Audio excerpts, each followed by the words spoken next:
This next installment of my analysis of Margaret Barker's Temple Themes in Christian Worship is taken from both chapters 2 and 3, Temple and Synagogue, and Sons and Heirs.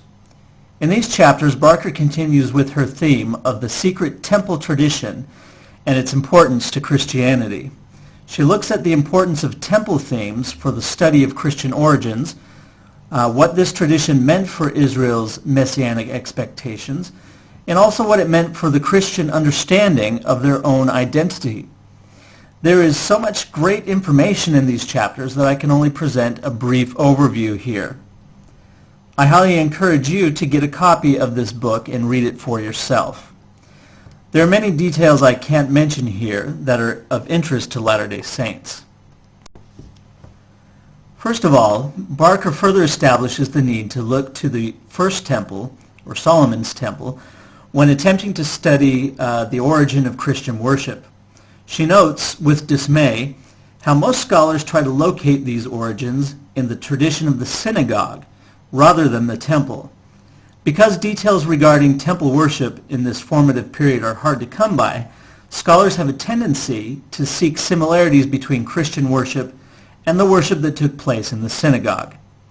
According to Barker, however, Christian self-identification sounds more like the temple than the synagogue.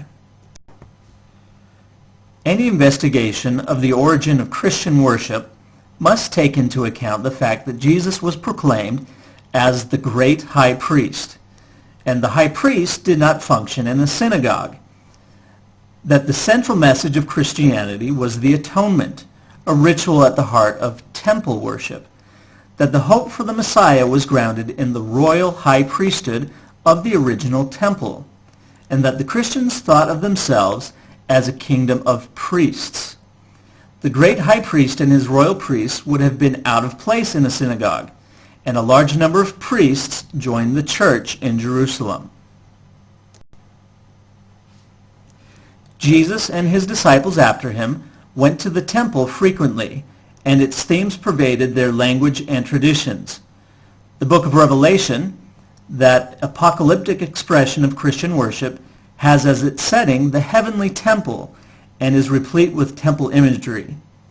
Barker does an excellent job of presenting the temple themes present in Christian tradition that clearly did not have their roots in the worship of the synagogue.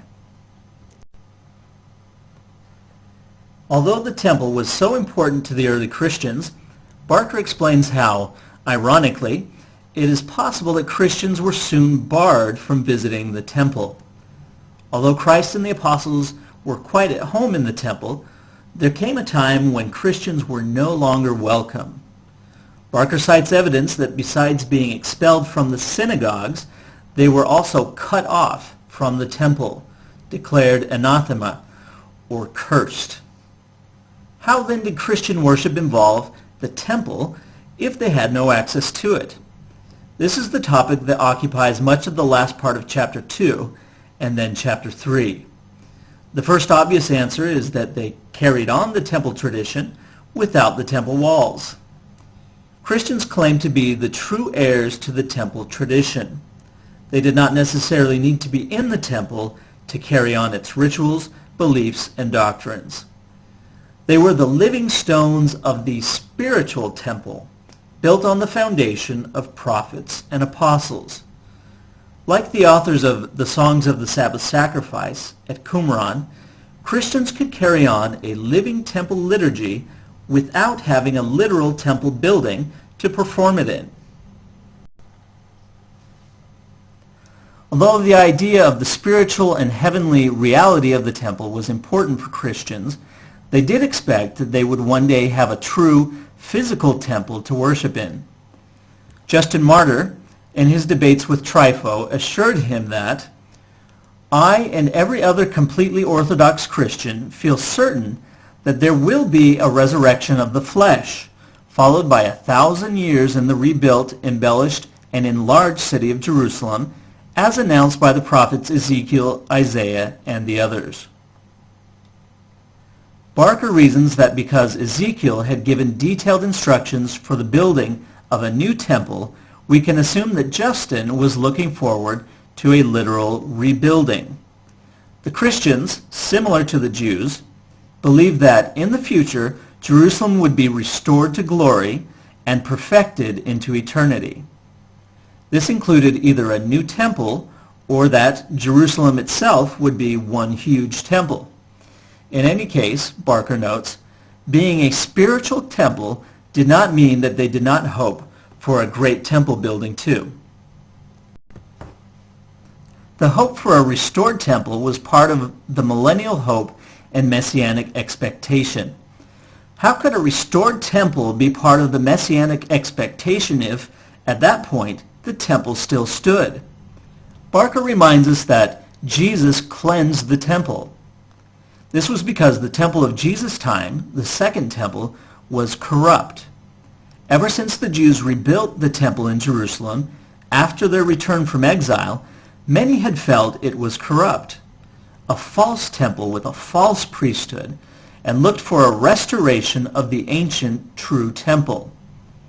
This idea is expressed in much of the intertestamental literature, including 1 Enoch, Qumran's Temple Scroll, 2 Esdras, and others. The Messiah was expected to come and destroy the existing temple and build another.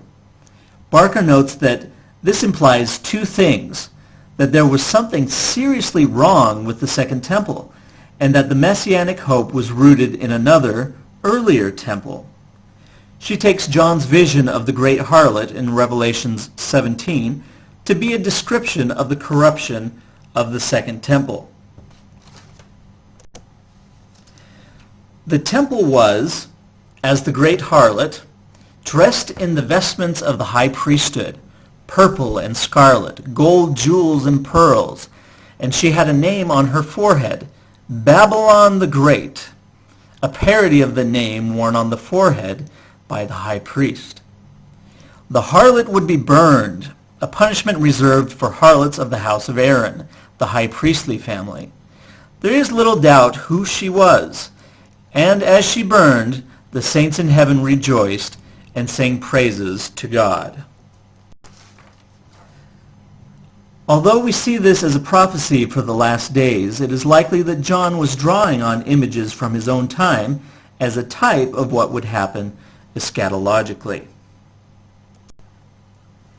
After detailing why the temple and priesthood were considered corrupt, she goes on to say, the Christian claim is unmistakable. The corruption of the priesthood had brought the downfall of the temple, and Jesus was the new high priest. The former faith, superseded after the exile, was the faith of the first temple, and the evidence is consistent that the priests of the second temple had very different ways. They were an apostate generation whose works were evil. The Christians claimed for Jesus the older priesthood of Melchizedek.